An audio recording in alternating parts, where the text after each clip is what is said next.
हमारा मार्गदर्शन करें। स्वागत करें माननीय प्रधानमंत्री जी का।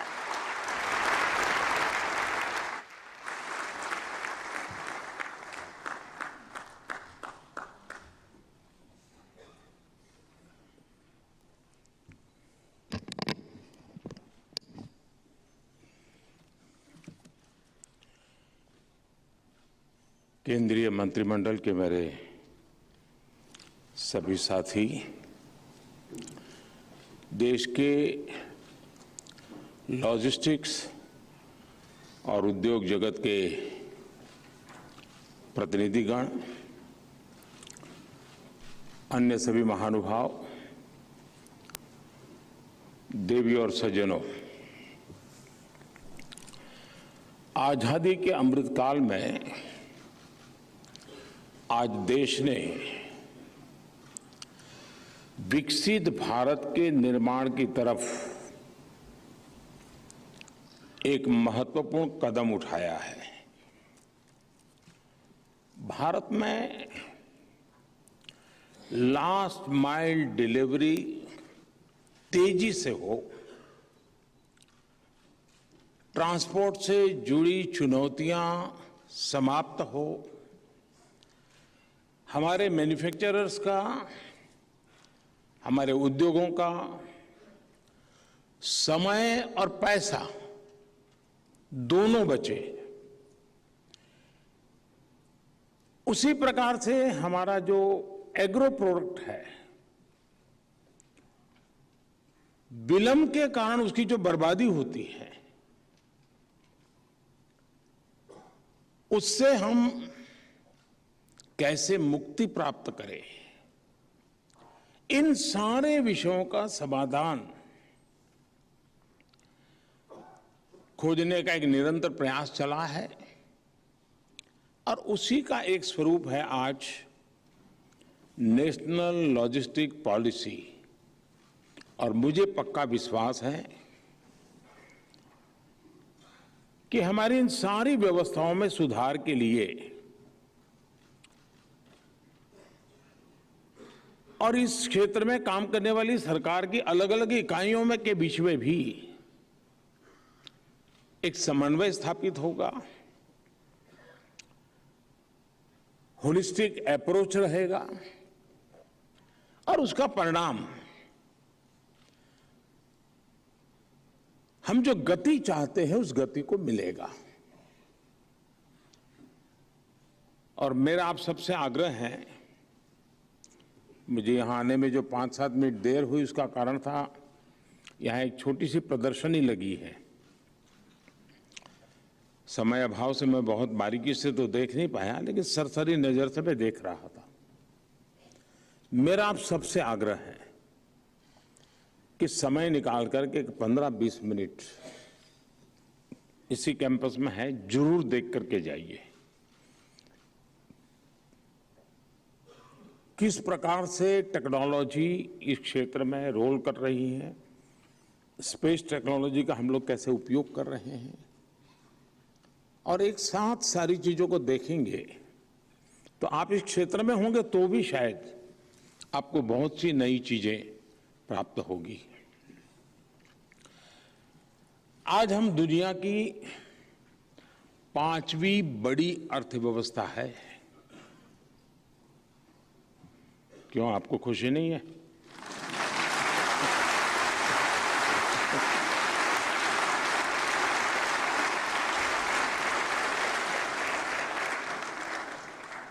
देर आए दुरुस्त आए होता है कभी कभी।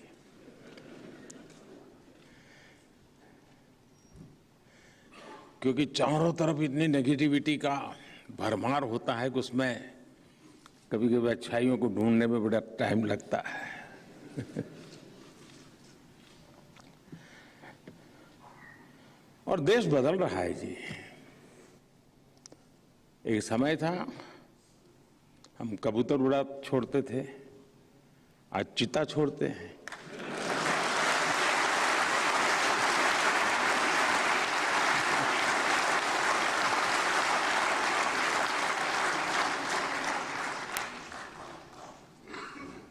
ऐसे ही थोड़ा होता है।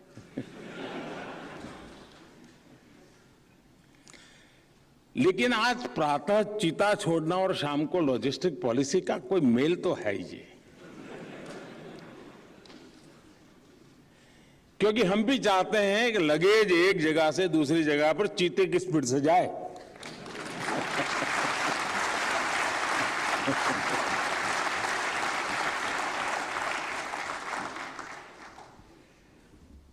देश उसी तेज गति से आगे बढ़ना चाहता है। साथियों, मेक इन इंडिया और आत्मनिर्भर होते भारत की गूंज सिर्फ भारत में नहीं, बाहर भी सुनाई देती है।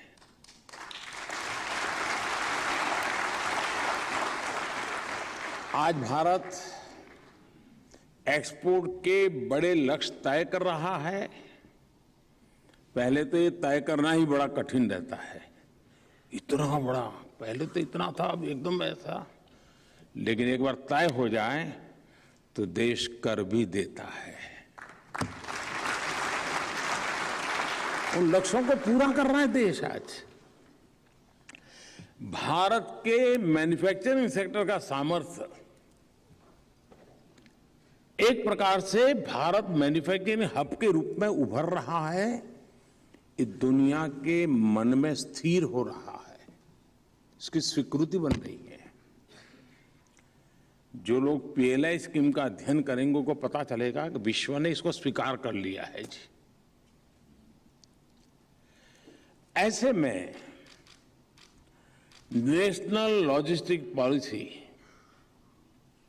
हर क्षेत्र के लिए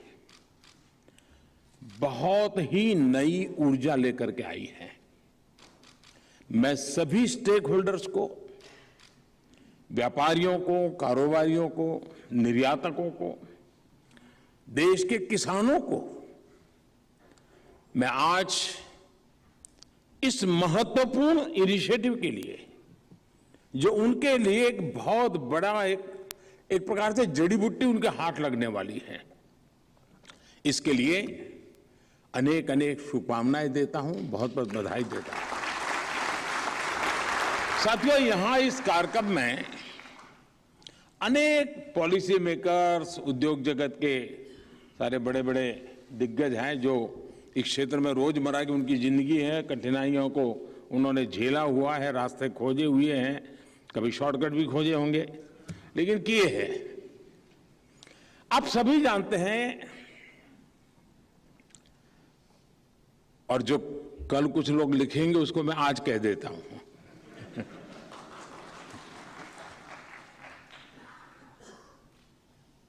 पॉलिसी अपने आप में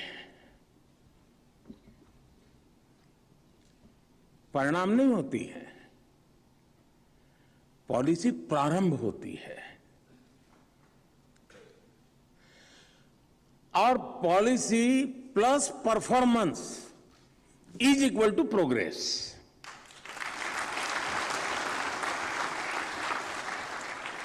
यानी पॉलिसी के साथ परफॉर्मेंस के पैरामीटर हो, परफॉर्मेंस का रोड मैप हो, परफॉर्मेंस के लिए टाइमलाइन हो, ये जब जुड़ जाती है तो policy plus performance is equal to progress.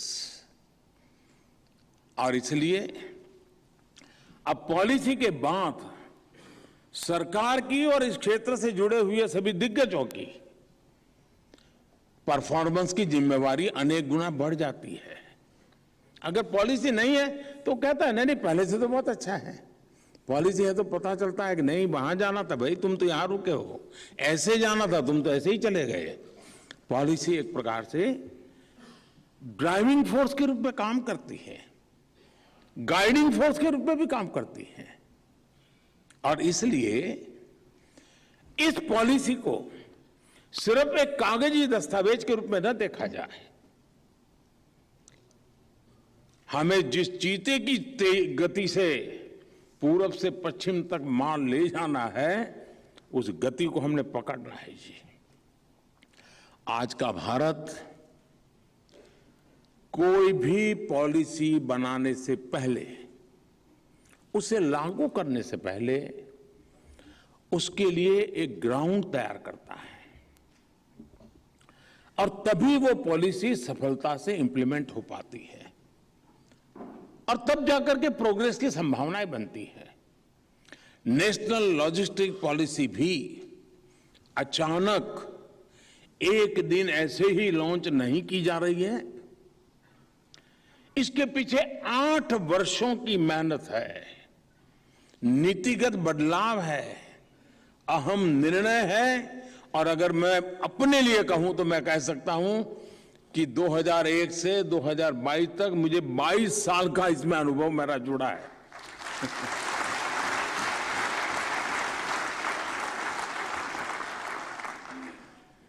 Logistic connectivity को सुधारने के लिए, सिस्टमैटिक इंफ्रास्ट्रक्चर डेवलपमेंट के लिए हमने सागरमाला, भारतमाला जैसी योजनाएं शुरू की, लागू की।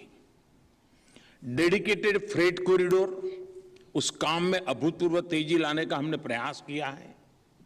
आज भारतीय पोर्ट्स की टोटल कैपेसिटी में काफी वृद्धि हुई है। कंटेनर वेसल्स का औसत टर्न अराउंड 44 आवर्स 44 घंटे से अब वो घट करके 26 घंटे पर आया गया है। वाटरवेज के जरिए हम इको फ्रेंडली और कॉस्ट इफेक्टिव ट्रांसपोर्टेशन कर पाए, इसके लिए देश में अनेकों नए वाटरवेज भी बनाए जा रहे हैं। एक्सपोर्ट में मदद मिले, इसके लिए देश में करीब करीब 40 एयर कार्गो टर्मिनल्स भी बनाए गए हैं।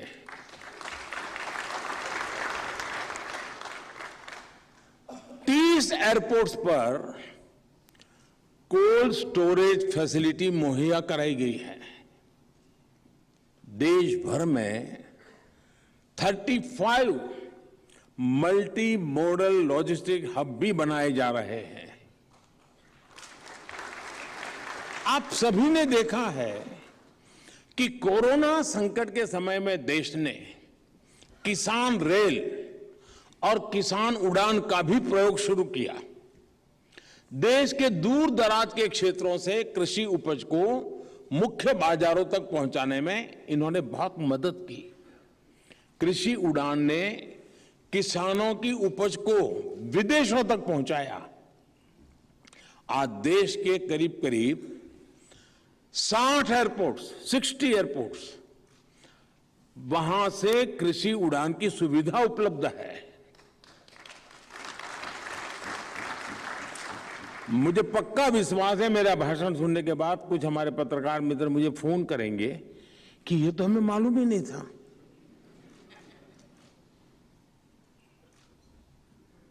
आप में से भी बहुत लोग होंगे जिनको लगता होगा अच्छा ये इतना सारा हुआ है, क्योंकि हमें ध्यान नहीं होता है और हम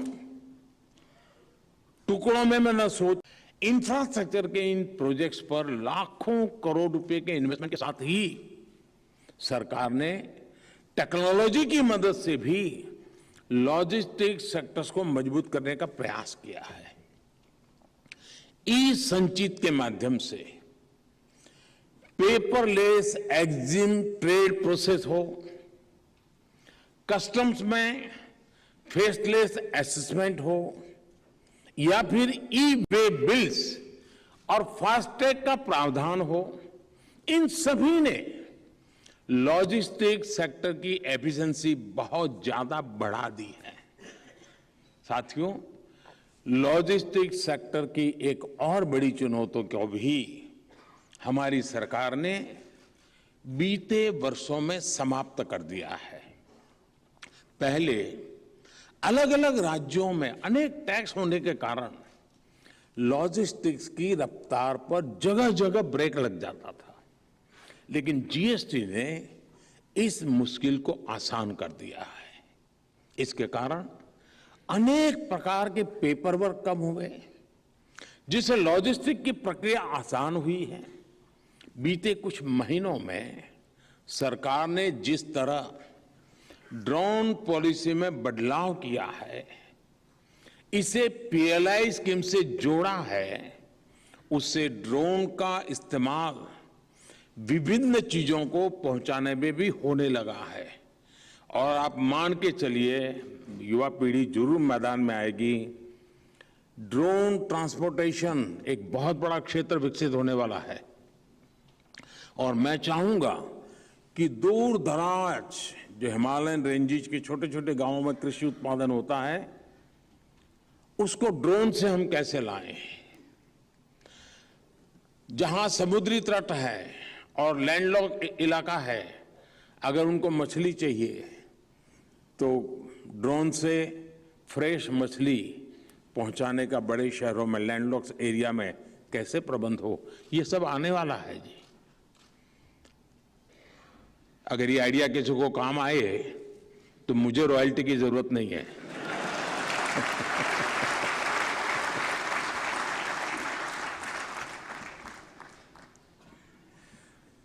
साथियों, मैं इसलिए इन सारी बातों को कहता हूं, खास करके टफ टेरेन वाले इलाकों में, पहाड़ी इलाकों में ड्रोन दवाइयां ले जाने में, वैक्सीन ले जाने में हमें पिछले दिनों बहुत मदद पहुंचाई है। हम उसका प्रयोग कर चुके हैं। आने वाले समय में मैंने जैसे कहा, ड्रोन का ट्रांसपोर्ट सेक्टर में ज्यादा से ज्यादा इस्तेमाल लॉजिस्टिक्स सेक्टर को वो बहुत मददगार होने वाला है।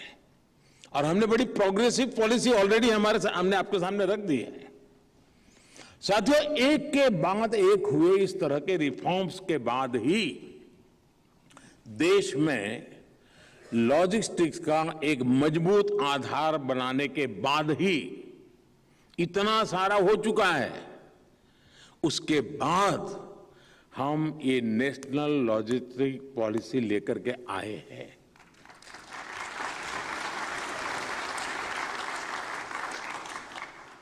क्योंकि हमने एक प्रकार से टेक ऑफ स्टेज पर लाकर के छोड़ा हुआ है। अब आप सब साथियों का इसलिए आवश्यकता है कि अब इतने सारे इनिशिएटिव, इतनी सारी व्यवस्थाएं विकसित हो चुकी हैं, लेकिन फिर भी टेक ऑफ के लिए हम सबको जुड़ना है और टेक ऑफ करके रहना है। अब यहां से लॉजिस्टिक्स सेक्टर में जो तेजी आएगी, मैं कल्पना पूरी कर सकता हूं दोस्तों। ये जो बदलाव है वो अभूतपूर्व परिणाम लाने वाला है। और अगर एक साल के बाद इसका इवैल्यूएशन करेंगे तो आप स्वयं भी विश्वास करेंगे कि हां, हमने तो सोचा नहीं था, यहां से पहुंच गए। देखिए, 13-14% की लॉजिस्टिक कॉस्ट के लेवल को हमें जल्द से जल्द हम सब ने मिल करके उसको सिंगल डिजिट में लाने का लक्ष्य रखना ही चाहिए।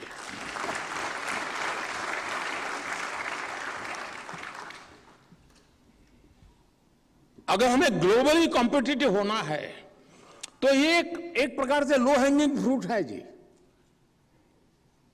बाकी सारी चीजों में हमें कॉस्ट कम करने में शायद 50 और चीजें मुश्किल कर सकती है, लेकिन ये एक प्रकार से लो हैंगिंग फ्रूट है। हमारे एफर्ट्स मात्र से, एफिशिएंसी मात्र से, कुछ नियमों का पालन करने मात्र से हम 13-14% से सिंगल डिजिट में आ सकते हैं जी। साथियों, नेशनल लॉजिस्टिक पॉलिसी के माध्यम से दो और बड़ी चुनौतियों का समाधान किया गया है। कितनी ही जगह एक मैन्युफैक्चरर को अपने काम के लिए अलग अलग जिलों में अलग अलग लाइसेंस लेना पड़ता है। हमारे एक्सपोर्टर्स को भी एक लंबी प्रक्रिया से गुजरना होता है। अपने सामान को ट्रैक और ट्रेस करने के लिए निर्यातकों को exporter shipping bill number, railway consignment number, e-way bill number, न जाने कितने नंबरों को जोड़ना पड़ता है, तब जाकर के देश की सेवा कर सकता है जी। अब आप लोग अच्छे हैं तो शिकायत ज्यादा की नहीं है, लेकिन आपके दर्द को मैं समझता हूं, इसलिए मैं इसको सुधार करने की कोशिश कर रहा हूं। आज जो यूनिफाइड लॉजिस्टिक इंटरफेस प्लेटफॉर्म यानी यूलिप, और यही मैं कहता हूं यूलिप यूलिप लॉन्च हुआ है, उससे निर्यातकों को इस लंबी प्रक्रिया से मुक्ति मिलेगी। और उसका एक डेमो पीछे प्रदर्शनी में है, आप देखेंगे कि कितनी तेजी से आप खुद निर्णय करके काम आगे बढ़ा सकते हैं।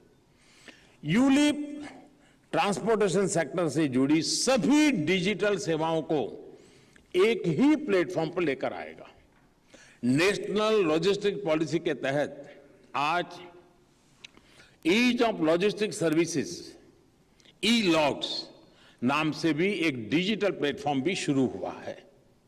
इस पोर्टल के माध्यम से इंडस्ट्री एसोसिएशंस ऐसे किसी भी मामले को जिससे उनके ऑपरेशंस और परफॉर्मेंस में समस्या आ रही है, उसे सीधे सरकारी एजेंसी के साथ उठा सकती हैं। यानी बहुत ही ट्रांसपेरेंट वे में विदाउट एनी हर्डल सरकार के दरवाजे तक खट आपको पहुंचाने की व्यवस्था बन गई है। ऐसे मामलों को तेजी से समाधान हो, इसके लिए भी पूरी व्यवस्था बनाई गई है। साथियों, नेशनल लॉजिस्टिक पॉलिसी को सबसे ज्यादा सपोर्ट अगर किसी से मिलने वाला है तो वो है पीएम गति शक्ति नेशनल मास्टर प्लान। मुझे खुशी है कि आज देश के सभी राज्य और केंद्र शासित हमारी इकाइयां सब के सब इससे जुड़ चुके हैं और लगभग सभी विभाग एक साथ काम करना शुरू कर चुके हैं। केंद्र और राज्य सरकारों के अलग अलग इंफ्रास्ट्रक्चर प्रोजेक्ट से जुड़ी जानकारियां, उसका एक बहुत बड़ा डेटाबेस तैयार हो चुका है। आपको ये जानकर के हैरानी होगी साथियों कि आज केंद्र और राज्य सरकारों से करीब करीब 1500 लेयर्स यानी 1500 लेयर्स की मैं डेटा पीएम गति शक्ति पोर्टल पर आ रहा है।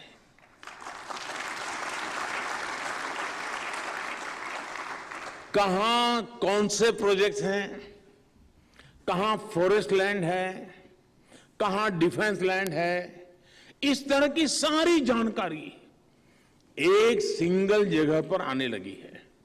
इससे इंफ्रा प्रोजेक्ट्स की प्लानिंग बेहतर हुई है, क्लियरेंसेस तेज हुई है और जो बाद में समस्याएं ध्यान में आती थी उसका समस्याओं का समाधान कागज पर ही पहले से पक्का हो जाता है। हमारे इंफ्रास्ट्रक्चर में जो गैप्स होते थे वो भी पीएम गति शक्ति की वजह से तेजी से दूर हो रहे हैं।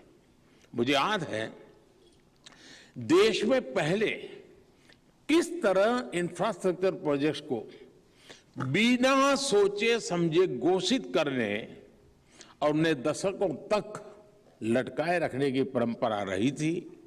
इसका बहुत बड़ा नुकसान देश के लॉजिस्टिक्स सेक्टर ने उठाया है। और ये जब लॉजिस्टिक पॉलिसी की बात मैं कर रहा हूं, उसका एक मानवीय चेहरा भी है जी। हम इन व्यवस्थाओं को ढंग से चलाएं तो किसी भी ट्रक ड्राइवर को रात को बाहर सोना नहीं पड़ेगा, वो अपनी ड्यूटी करके रात को घर आ सकता है, रात को सो सकता है। ये सारा प्लानिंग व्यवस्था सब आसानी से की जा सकती है और ये कितनी बड़ी सेवा होगी। मेरा कहने का तात्पर्य है कि ये पॉलिसी अपने आप में देश के सोचने के पूरे तरीके को बदलने का सामर्थ्य रखती है। साथियों, गति शक्ति और नेशनल लॉजिस्टिक पॉलिसी मिलकर अब देश को एक नई कार्य संस्कृति की तरफ ले जा रहे हैं। हाल ही में स्वीकृत गति शक्ति विश्वविद्यालय, यानी हमने इसके साथ साथ ह्यूमन रिसोर्स डेवलपमेंट का काम भी साथ साथ किया है, पॉलिसी तो अब आज ला रहे हैं। गति शक्ति विश्वविद्यालय से, यूनिवर्सिटी से जो टैलेंट निकलेगा, उससे भी इसे बहुत बड़ी मदद मिलने वाली है। साथियों, भारत में हो रहे इन प्रयासों के बीच हमें यह भी समझना जरूरी है कि आज दुनिया का भारत के प्रति दृष्टिकोण बदल रहा है। आज दुनिया भारत का बहुत सकारात्मक मूल्यांकन कर रही है।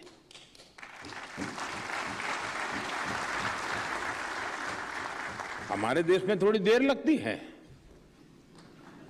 लेकिन बाहर हो रहा है। भारत से दुनिया बहुत उम्मीदें लगाए बैठी है और आप में से जिनका संबंध आता होगा, आप भी अनुभव करते होंगे।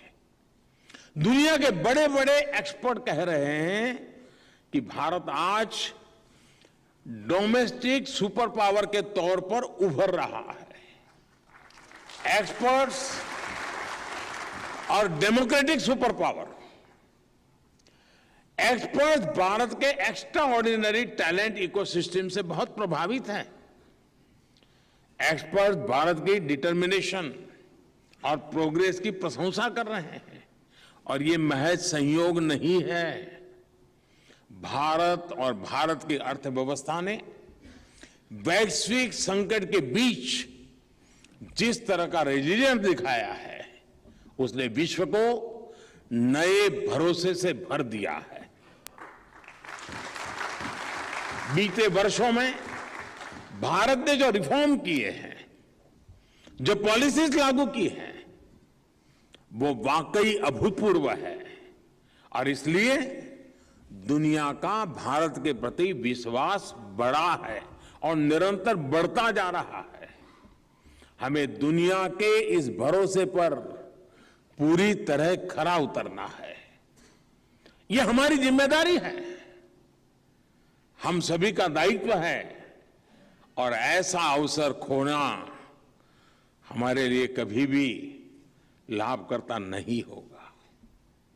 आज लॉन्च हुई नेशनल लॉजिस्टिक पॉलिसी, मुझे पक्का विश्वास है देश के जीवन के हर क्षेत्र में एक नई गति लाने में मदद करने वाली है। साथियों, विकसित बनने का संकल्प लेकर चल रहे भारत को, आप में से कोई ऐसा नहीं होगा जो ये नहीं चाहता होगा कि हमारा देश एक डेवलप कंट्री बने। कोई नहीं होगा जी। समस्या यही होती है, चलो यार कोई करेगा। मुझे यही बदल लाना है, हमें मिलकर के करना है।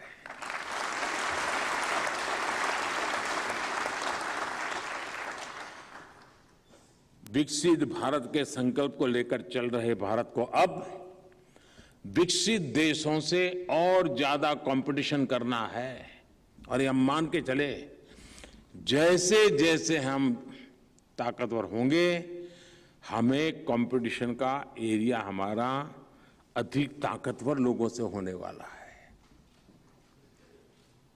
और इसको हमने स्वागत करना चाहिए, झिझकना नहीं चाहिए जी। आ जाओ, तैयार है।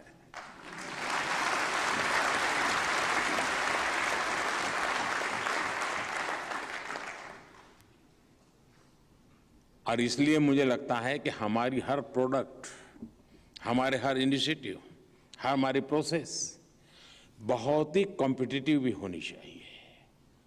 सर्विस सेक्टर हो, मैन्युफैक्चरिंग सेक्टर हो, ऑटोमोबाइल हो, इलेक्ट्रॉनिक्स हो, हमें हर सेक्टर में बड़े लक्ष्य बनाने हैं और उन्हें प्राप्त भी करना है। आज भारत में बने प्रोडक्ट्स को लेकर दुनिया का आकर्षण वो सिर्फ हमारी पीठ थपाने के लिए सीमित नहीं रहना चाहिए, हमने विश्व के बाजार को कब्जा करने की दिशा में सोचना चाहिए। दोस्तों, भारत के एग्रीकल्चर प्रोडक्ट्स हो, भारत के मोबाइल हो या फिर भारत की ब्रह्मोस मिसाइल, दुनिया में आज इनकी चर्चा है। कोरोना काल में भारत में बनी वैक्सीन और दवाइयों ने दुनिया के लाखों लोगों की जान बचाने में मदद की।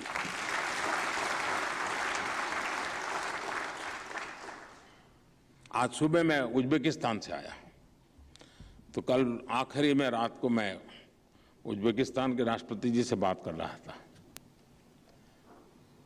देर हो चुकी थी, लेकिन वो इतने उत्साह से बता रहे थे कि बोले हमारे यहाँ उज्बेकिस्तान में पहले योगा के प्रति एक प्रकार से नफरत का माहौल था, लेकिन बोले आज स्थिति ऐसी है, हर गली मोहल्ले में इतना योगा चल पड़ा है, हमें भारत से ट्रेनर्स की जरूरत है।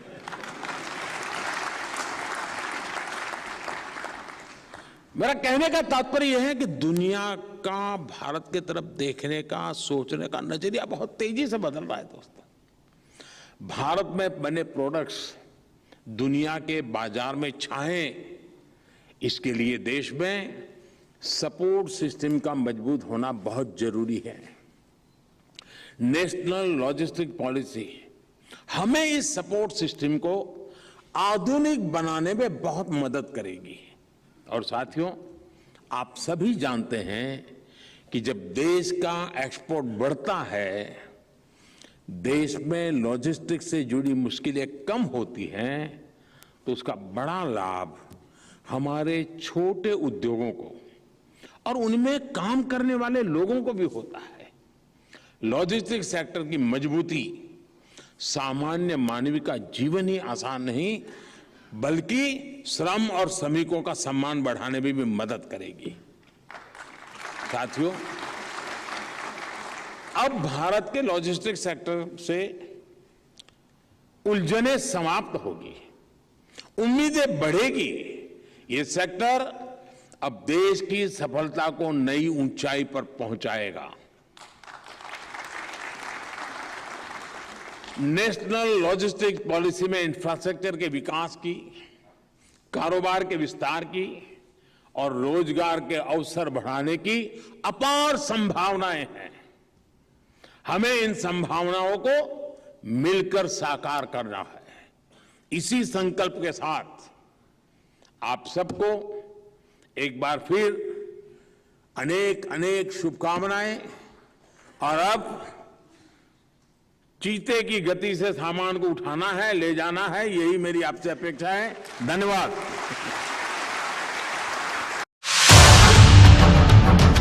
उज्बेकिस्तान के समरकंद में चल रही एससीओ बैठक में रूस के राष्ट्रपति व्लादिमीर पुतिन और पाकिस्तान के प्रधानमंत्री शहबाज शरीफ के बीच मुलाकात हुई।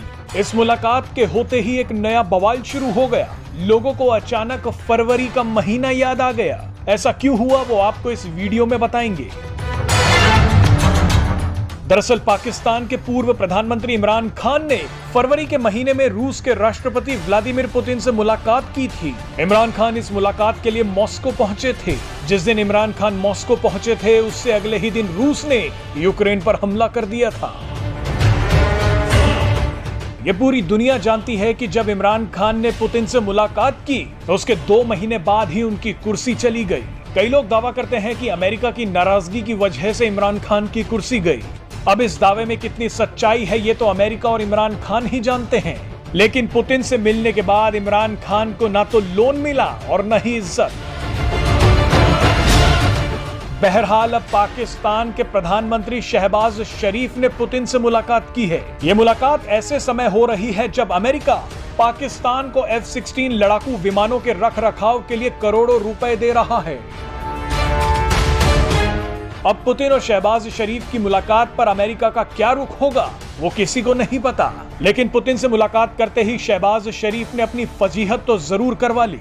पुतिन से मुलाकात के वक्त शहबाज शरीफ उनके सामने मदद मांगते नजर आए। शहबाज शरीफ के कान में लगा ट्रांसलेटर डिवाइस बार बार गिर रहा था, जिसके बाद उन्होंने कहा कि क्या कोई मेरी मदद करेगा। पाकिस्तानी मीडिया और सोशल मीडिया पर लोग अब इस बात पर चुटकी ले रहे हैं। आपको बता दें कि जब ये दोनों नेता आमने सामने बैठे थे तो पुतिन जो बोल रहे थे उसे समझने के लिए शहबाज शरीफ को ट्रांसलेटर डिवाइस की जरूरत थी, लेकिन ये डिवाइस शहबाज शरीफ के कान पर टिक ही नहीं रहा था। शहबाज शरीफ अपने ट्रांसलेटर डिवाइस से जूझते रहे और पुतिन इसे देखकर मुस्कुराते रहे।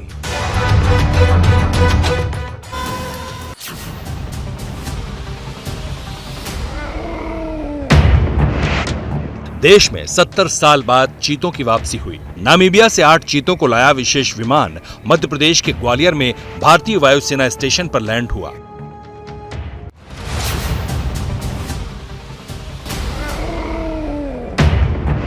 कूनो नेशनल पार्क बना 8 चीतों का नया घर। अपने जन्मदिन के मौके पर पीएम मोदी ने 3 चीतों को बाड़े में छोड़ा, खुद कैमरे से ली तस्वीरें।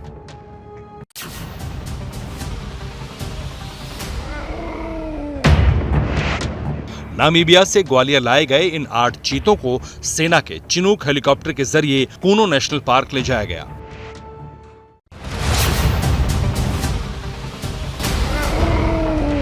हवाई सफर के दौरान चीतों को कुछ भी खाने के लिए नहीं दिया गया ताकि उन्हें किसी तरह की दिक्कत ना हो। नामीबिया से भारत तक के हवाई सफर में ईंधन भरवाने के लिए कहीं भी कोई ब्रेक नहीं लिया गया।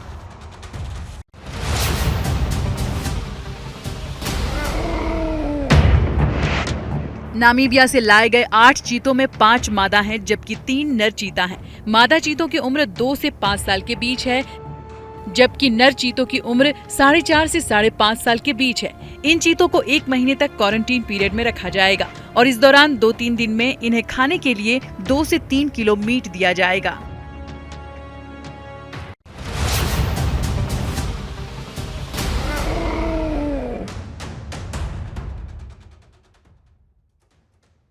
हिंदुस्तान में 70 साल पहले ही चीता को विलुप्त घोषित कर दिया गया था। 70 साल से देश में चीते नहीं थे और ऐसा नहीं है कि अचानक चीतों को लाया जा रहा है। 50 साल पहले चीतों को भारत लाने की कोशिशें शुरू हुई थी, जो मोदी के जन्म दिवस के दिन अपने अंजाम तक पहुंची।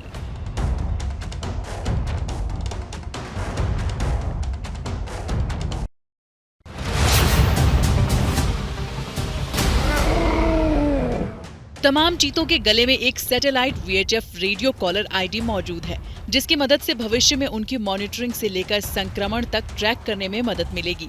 चीतों में किसी तरह का कोई संक्रमण न हो, इसके लिए गांव के अन्य मवेशियों का भी टीकाकरण कराया गया है।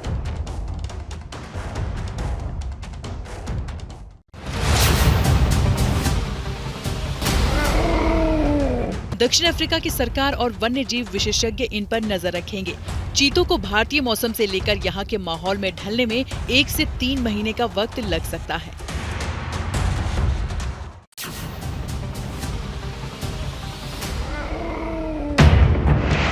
कूनो नेशनल पार्क की जमीन पर अफ्रीका से चीतों के लैंड करते ही यहाँ के जंगल का इकोसिस्टम बदल गया। यहाँ रहने वाले तेंदुए अपनी कैट प्रजाति के एक नए वन्य प्राणी से पहली बार मुखातिब हो रहे हैं। बिल्कुल उनके जैसी शक्ल वाले ये चीते आज 70 साल बाद उनके इलाके में हैं।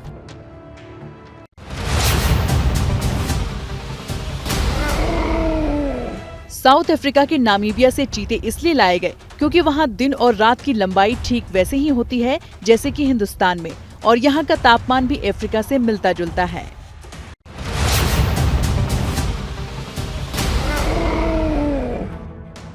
मध्य प्रदेश के कूनो नेशनल पार्क में अधिकतम तापमान 42 डिग्री सेल्सियस रहता है, जबकि न्यूनतम तापमान 6 से 7 डिग्री सेल्सियस तक पहुंचता है, जो कि चीतों के लिए मुफीद है।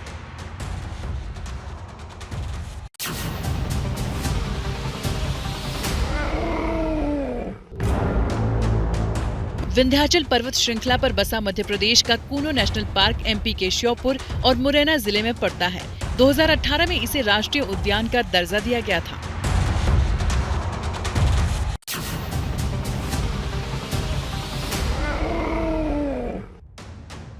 मन में एक सवाल होगा कि चीतों के लिए MP के कूनो नेशनल पार्क को ही क्यों चुना गया है। दरअसल 748 वर्ग किलोमीटर में फैला कूनो नेशनल पार्क को 10 जगहों के सर्वे के बाद फाइनल किया गया है।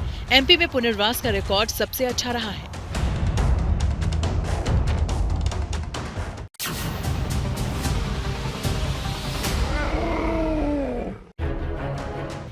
चीतों को अच्छे शिकार की जरूरत होती है और कूनो नेशनल पार्क में छोटे हिरण और सुअर की घनी आबादी मौजूद है और पूरे पार्क में चीतल, सांबर और नील गाय की संख्या करीब 25,000 है, यानी चीतों को खाने की कोई कमी नहीं होगी।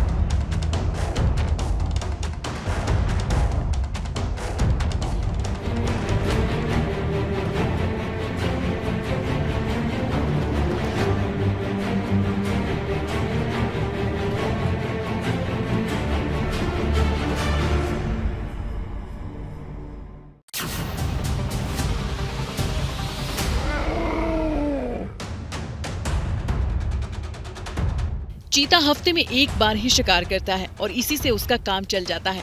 चीता एक बार में 7 से 8 किलो मटन खाता है। ऐसा माना जाता है कि चीता अपने शिकार को छोड़कर कहीं नहीं जाता।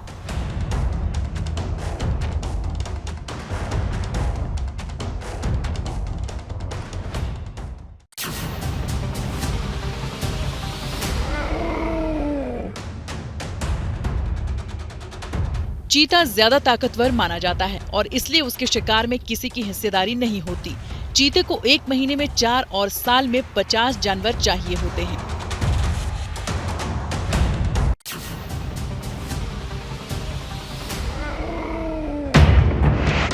चीते के शावक 3 हफ्ते में ही मीट खाने लगते हैं। 8 महीने का होते होते चीता खुद अपना शिकार करता है। शिकार के समय छुपने के लिए ये अपने शरीर पर बने स्पॉट का सहारा लेते हैं।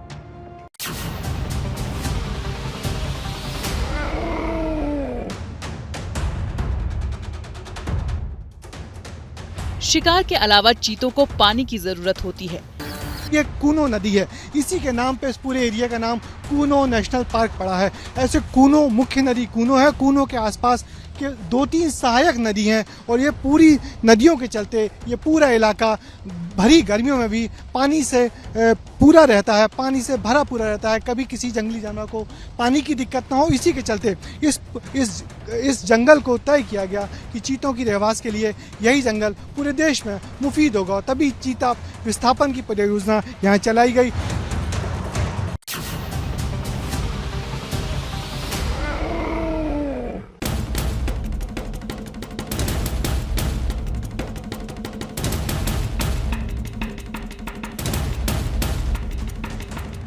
चीते को पर्याप्त जगह भी चाहिए क्योंकि वो 120 किलोमीटर प्रति घंटे की रफ्तार से जमीन पर सबसे तेज दौड़ने वाला जानवर है, जो सिर्फ 3 सेकंड के भीतर 97 किलोमीटर प्रति घंटे की तेज रफ्तार पकड़ लेता है।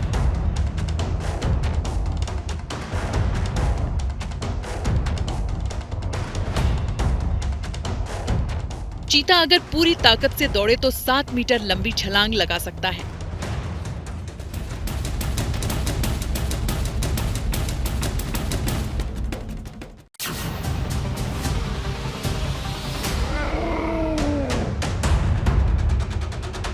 चीता बिल्ली की प्रजाति का एक जानवर है, लेकिन चीता शेर और बाघ की तरह दहाड़ नहीं सकता, बल्कि बिल्ली की तरह गुर्राता है।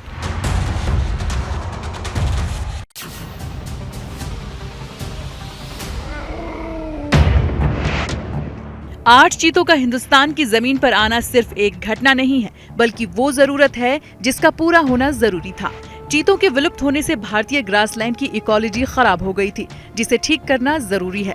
और आज चीतों के आने से बिगड़ी हुई इकोलॉजी के ठीक होने की शुरुआत हो गई है।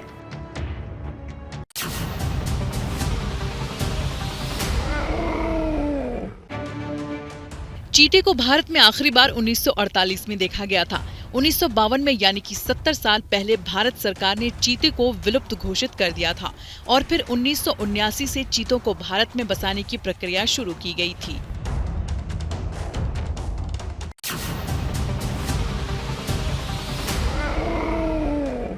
भारत के अलग अलग राज्यों के जंगल चीतों के घर हुआ करते थे, लेकिन पालने और शिकार करने की वजह से देश में चीतों की संख्या धीरे धीरे घटने लगी थी।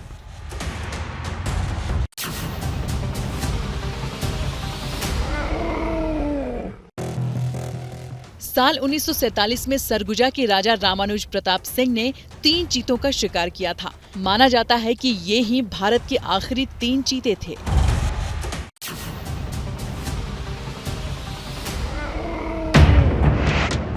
2010 में इसके लिए भारत सरकार ने नामीबिया से बातचीत शुरू की, लेकिन नामीबिया और दक्षिण अफ्रीका से चीते लाने का समझौता जुलाई 2022 में हुआ। इसी समझौते की पहली कड़ी में अब 8 चीते भारत पहुंचे हैं।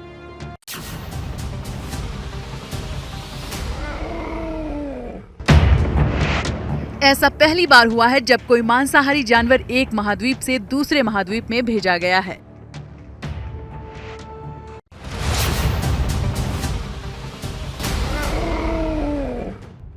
हिमालय वाला इलाका छोड़ दिया जाए तो कोई ऐसी जगह नहीं थी जहां भारत में चीते न पाए गए हों। ईरान, अफगानिस्तान में तो अभी भी एशियन चीते पाए जाते हैं।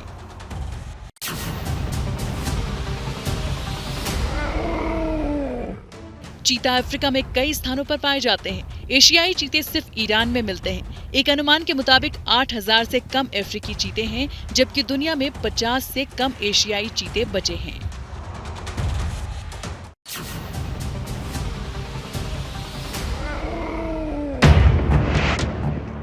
एमपी के श्योपुर के कूनो नेशनल पार्क में चीते लाए जाने की आहट के बीच आसपास के इलाकों में जमीन के भाव आसमान छूने लगे हैं। माना जा रहा है कि चीतों के आने से पर्यटन को भी बढ़ावा मिलेगा।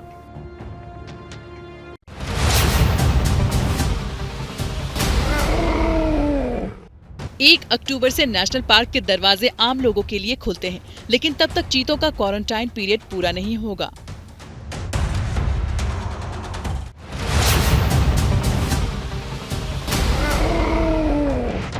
माना जा रहा है कि दिसंबर महीने में इन चीतों को खुले जंगलों में छोड़ा जाएगा। तब जंगल सफारी के दौरान आम लोग चीतों को देख पाएंगे। कूनो नेशनल पार्क के पास के जंगलों में वन विभाग ने चीतों की सुरक्षा के लिए ग्रामीणों को चीता मित्र बनाया है। इसका मकसद ये है कि ग्रामीण चीता और तेंदुए में फर्क को समझ सके। गांव वालों को बताया जा रहा है कि इंसानों को चीतों से खतरा नहीं है, क्योंकि चीते कभी इंसान पर हमला नहीं करते।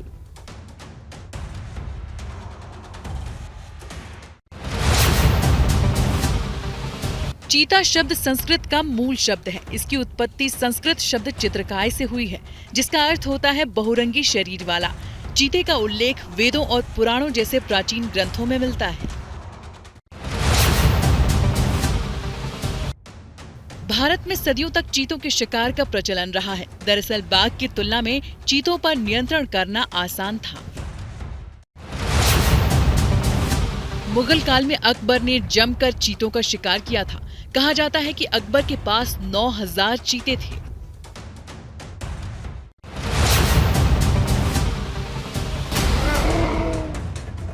भारत लाने से पहले सभी चीतों की मेडिकल जांच कराई गई है और जरूरी टीके भी लगाए गए हैं। शुरुआती मेडिकल जांच में सभी चीते स्वस्थ पाए गए।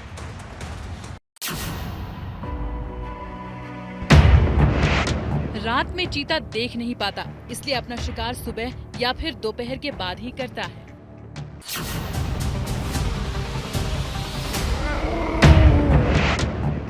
पाँच साल तक चीतों की देखरेख में 75 करोड़ रुपए खर्च होंगे।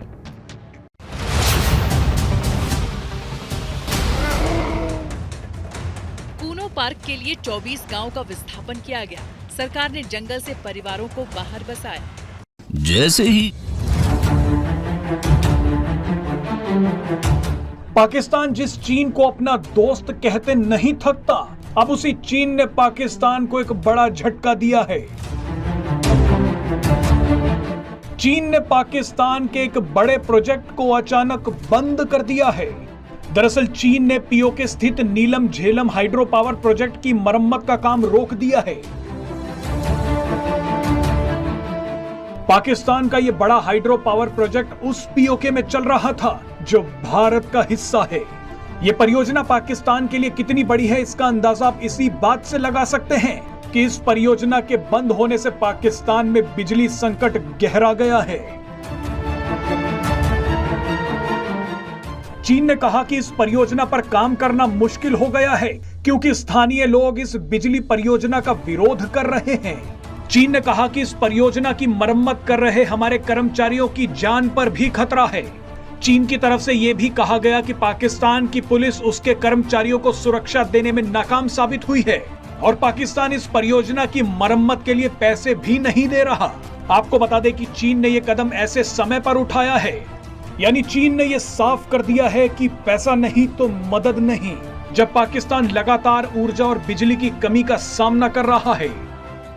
चीन को लेकर पाकिस्तान की आवाम में बहुत दिनों से गुस्सा भड़क रहा है। बलूचिस्तान में चीनियों से नफरत इसलिए है क्योंकि चीन वहां ग्वादर पोर्ट और चाइना पाकिस्तान इकोनॉमिक कॉरिडोर के तहत बहुत बड़े बड़े निर्माण कर रहा है, जिसका असर बलूचिस्तान के पर्यावरण पर पड़ रहा है और बलूचिस्तान को इन सारे प्रोजेक्ट से कोई फायदा नहीं है। पीओके के लोग इसलिए परेशान हैं क्योंकि चीन वहां बड़े हाइड्रो पावर प्लांट लगा रहा है, जिससे वहां की नदियां सूख रही हैं और पर्यावरण पर बहुत बुरा असर पड़ रहा है। श्रीलंका के हाल को देखने के बाद पाकिस्तान में चीनियों के खिलाफ डर और गुस्सा दोनों ही बहुत ज़्यादा बढ़ चुका है। लेकिन पाकिस्तान अब चाहकर भी चीन के खिलाफ कुछ नहीं कर सकता और चीन पाकिस्तान को अपनी मर्जी पर नचा रहा है। नीलम झेलम प्रोजेक्ट का काम बंद करना चीन और पाकिस्तान के खराब होते रिश्तों का सबसे बड़ा उदाहरण है। इस प्रोजेक्ट पर चीन ने काम तब रोका जब पाकिस्तान सबसे बुरी स्थिति में है और उसको इस प्रोजेक्ट की और इससे मिलने वाली बिजली की बहुत सख्त ज़रूरत है। अमेरिका भी इस बात को समझ रहा है। हाल ही में अमेरिका द्वारा पाकिस्तान को F-16 के बेड़े की मरम्मत के नाम पर दी गई मोटी रकम का अर्थ यही है। पाकिस्तान के प्रधानमंत्री शहबाज शरीफ ने आखिरकार वही गलती कर दी जिसका खामियाजा इमरान खान भुगत रहे हैं। इमरान खान जिंदगी भर अपना रूस का दौरा नहीं भूल पाएंगे। रूस जाने के 2 महीने बाद ही इमरान खान की कुर्सी चली गई थी। अब शहबाज शरीफ ने भी ठीक वही गलती कर दी है। एससीओ बैठक में शहबाज शरीफ चीन और रूस जाने का न्योता स्वीकार करके आ गए हैं। इस साल नवंबर में शहबाज शरीफ चीन के दौरे पर जाने वाले हैं और उनके रूस जाने का शेड्यूल तैयार किया जा रहा है।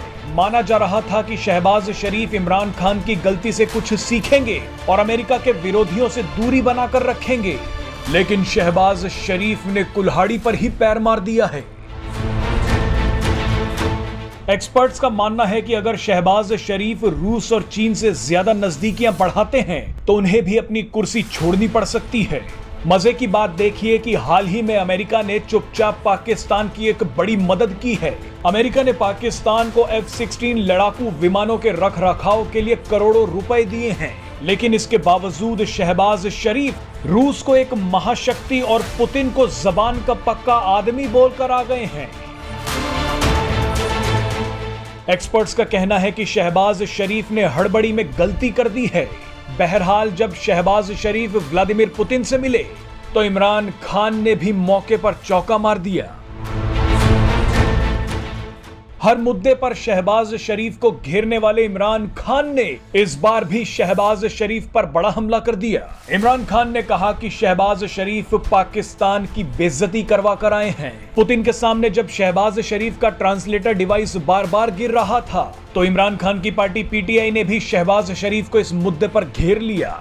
इमरान खान के मंत्रिमंडल में मानवाधिकार मंत्री रही शरीन मजारी ने प्रधानमंत्री शहबाज शरीफ को क्राइम मिनिस्टर कह दिया। मजारी ने कहा कि ये क्राइम मिनिस्टर पाकिस्तान को लगातार शर्मसार कर रहे हैं। बहरहाल आपको बता दें कि पाकिस्तान ने वो गलती की है जो अब भारत के लिए फायदेमंद साबित हो सकती है। शहबाज शरीफ की एक गलती से भारत को बड़ा मौका मिल गया है। भारत अब पाकिस्तान की मदद करने वाले अमेरिका को आईना दिखा सकता है। भारत पहले भी अमेरिका को यह कहता आया है कि पाकिस्तान भरोसा करने लायक देश नहीं है।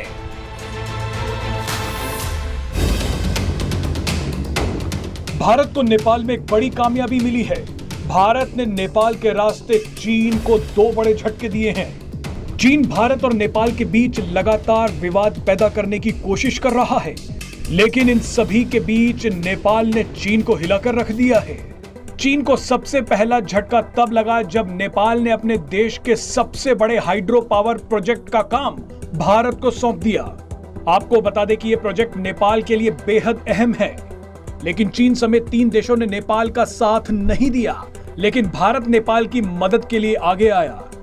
अब नेपाल में बनने जा रहे इस प्रोजेक्ट का काम भारत पूरा करेगा। यह हाइड्रो पावर प्रोजेक्ट इतना बड़ा है कि इससे नेपाल की लड़खड़ाती अर्थव्यवस्था को बड़ा फायदा मिलेगा।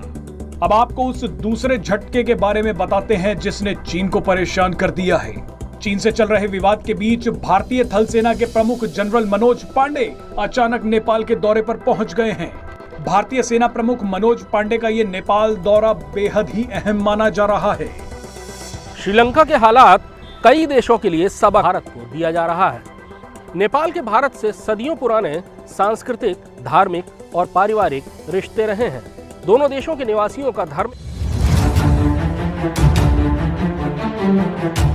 भारत से हजारों किलोमीटर दूर जापान की राजधानी टोक्यो में भारतीय विदेश मंत्री एस जयशंकर और जापान के प्रधानमंत्री फुमियो किशिदा ने गर्मजोशी से हाथ मिलाया। इन दोनों ने हाथ भले ही टोक्यो में मिलाया है, लेकिन इस हैंडशेक से चीन की नींद उड़ गई है। ये मौका था भारत और जापान के बीच रक्षा और विदेश मंत्रियों की दूसरी 2+2 लेवल बातचीत का। दोनों ही देशों की ये तस्वीर आने वाले दिनों में चीन के लिए एक बड़ी परेशानी खड़ी करने वाली है। जल्द ही दोनों देश पहली बार संयुक्त एयर कॉम्बैट एक्सरसाइज करने वाले हैं। ये पहला मौका होगा जब भारत और जापान के लड़ाकू विमान हवा में दहाड़ेंगे। ये चीन के लिए किसी बड़े झटके से कम नहीं है। हिंद प्रशांत क्षेत्र में चीन के आक्रामक और विस्तारवादी रवैये पर भारत और जापान पैनी नजर रखे हुए हैं। 2+2 बैठक में दोनों देशों ने रक्षा साझेदारी को और बढ़ाने पर जोर दिया है। इसी बैठक में तय हो गया कि दोनों देशों के लड़ाकू विमान जल्द ही एक बड़ा युद्ध अभ्यास करेंगे। दोनों देश मिलकर अत्याधुनिक वेपन सिस्टम विकसित करेंगे।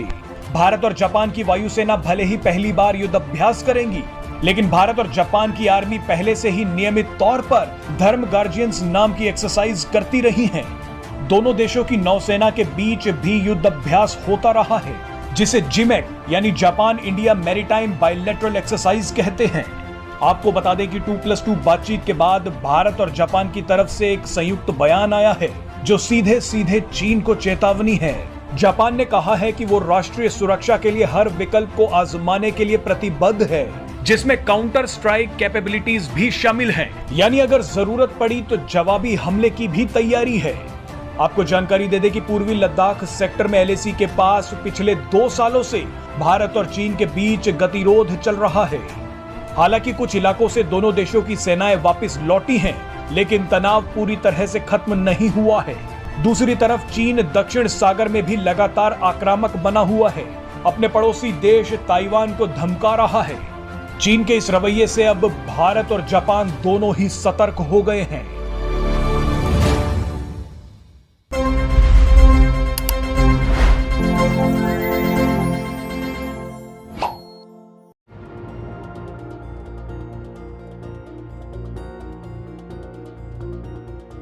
अखिलेश यादव की एक गलती उन पर भारी पड़ गई। अखिलेश यादव ने एक ऐसा ट्वीट किया जिसके बाद वो सोशल मीडिया पर बुरी तरह से ट्रोल हो गए, और ये सारा किस्सा जुड़ा है पीएम मोदी के जन्मदिन से। तो बात ऐसी है कि 17 सितंबर को पीएम नरेंद्र मोदी का जन्मदिन था। हर बार की तरह इस बार भी बीजेपी ने पीएम का बर्थडे शानदार तरीके से मनाया, लेकिन इस बार कुछ खास था, कुछ अलग था। खास ये कि इस बार पीएम के साथ साथ चीतों की भी चर्चा हो रही थी। पीएम मोदी के जन्मदिन पर प्रोजेक्ट चीता के तहत मध्य प्रदेश के कुनो नेशनल पार्क में नामीबिया से लाए गए चीतों को छोड़ा गया। बस इसी के बाद से ही सोशल मीडिया से लेकर हर तरफ चीतों की चर्चा होने लगी। इसी बीच अखिलेश यादव ने चीतों के बहाने पीएम मोदी के मजे लेने की कोशिश की, लेकिन वही भारी पड़ गया। अखिलेश यादव ने बस एक गलती कर दी। अखिलेश की इस गलती के बाद लोगों ने उनके ही मजे ले लिए। तो अखिलेश यादव ने चीतों को लेकर पीएम मोदी के जन्मदिन पर एक ट्वीट करते हुए वीडियो शेयर किया।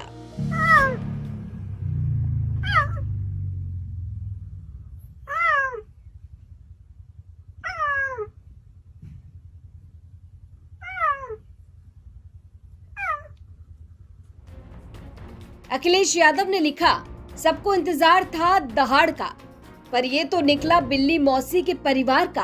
तो अखिलेश यादव चीते की दहाड़ का इंतजार कर रहे थे, लेकिन सवाल ये कि क्या चीता दहाड़ता है, चीतों की आवाज कैसी होती है? तो इन सभी सवालों का जवाब अब हम आपको देंगे। चीता अपना ज्यादातर समय सोने में बिताता है और दिन में गर्मी के कारण थोड़ा कम एक्टिव रहता है। साथ ही अगर हम चीतों की आवाज की बात करें तो चीता शेर की तरह दहाड़ता नहीं है, उसकी आवाज कुछ ऐसी होती है।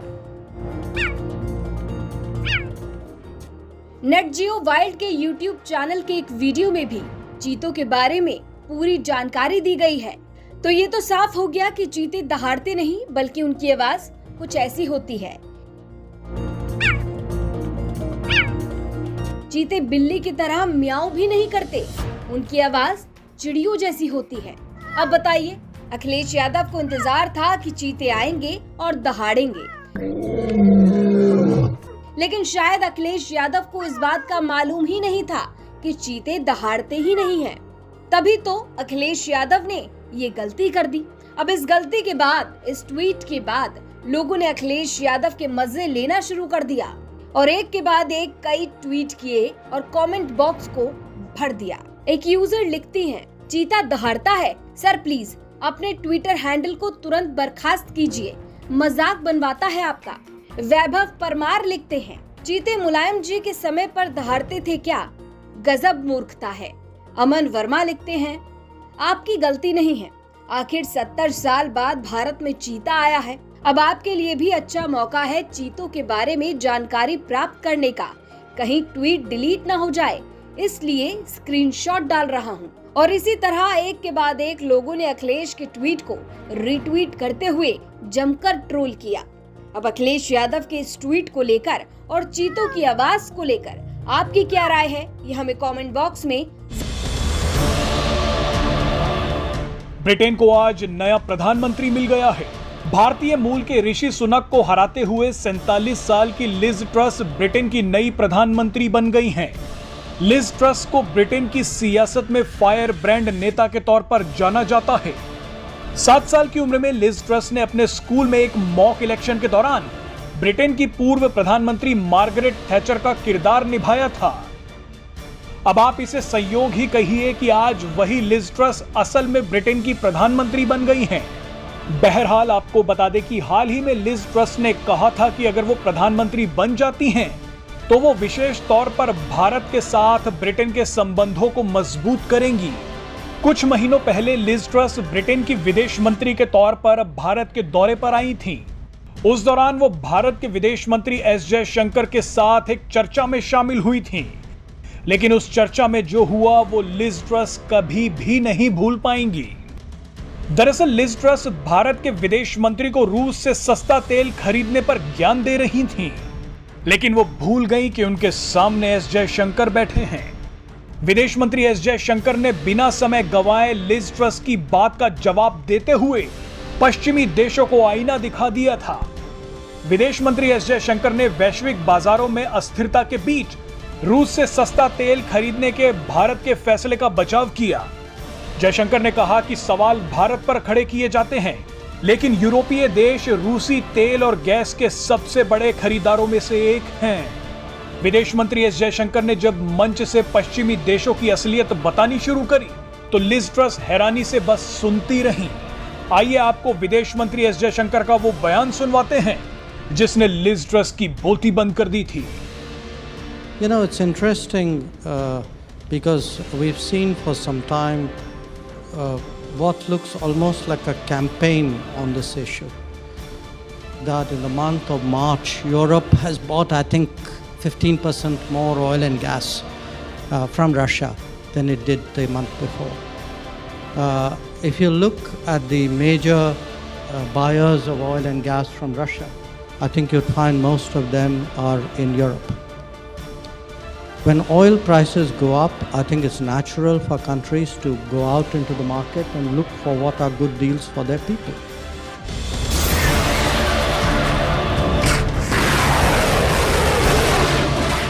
भारत बिना रुके एक के बाद एक बड़े परीक्षण करता जा रहा है। पिछले कुछ महीनों में भारत ने इतनी मिसाइलें दागी हैं जिनकी गिनती करना मुश्किल है। दुनिया के कई देश भारत के इन परीक्षणों से सहमे हुए हैं। सबसे ज्यादा बेचैनी चीन और पाकिस्तान में है। इसी कड़ी में भारत ने बड़ी ही खामोशी के साथ एक बड़ा और सफल मिसाइल परीक्षण किया है। भारत की इस मिसाइल ने तेज गति से भाग रहे टारगेट को पल भर में तबाह कर दिया। इस पूरे हमले का वीडियो भी जारी किया गया है। आपको बता दें कि भारतीय सेना और डीआरडीओ ने मिलकर quick reaction surface to air missile का सफल परीक्षण किया है। यह परीक्षण ओडिशा के चांदीपुर स्थित इंटीग्रेटेड टेस्टिंग रेंज में किया गया है। इस परीक्षण के दौरान यह देखा गया कि क्या ये मिसाइलें तेज गति से आ रहे टारगेट पर सटीकता से हमला कर पाती हैं या नहीं। आप ये जानकर हैरान हो जाएंगे कि इन मिसाइलों ने बिना किसी चूक के पहले अपने टारगेट का पीछा किया और उसके बाद उसे तबाह कर दिया। आपको बता दें कि ये क्विक रिस्पांस मिसाइलें 3 से 30 किलोमीटर की रेंज में दुश्मन के किसी भी टारगेट को बर्बाद कर सकती हैं। इन मिसाइलों की खास बात यह है कि ये दुश्मन के रडार सिस्टम को भी फेल करने में सक्षम हैं। आपको यह जानकर गर्व होगा कि स्वदेशी उपकरणों से लैस ये मिसाइलें दुश्मन के विमानों, हेलीकॉप्टर्स और ड्रोन को भी तबाह करने की क्षमता रखती हैं। ये मिसाइलें 5000 किलोमीटर प्रति घंटा की रफ्तार से दुश्मन पर हमला करती हैं।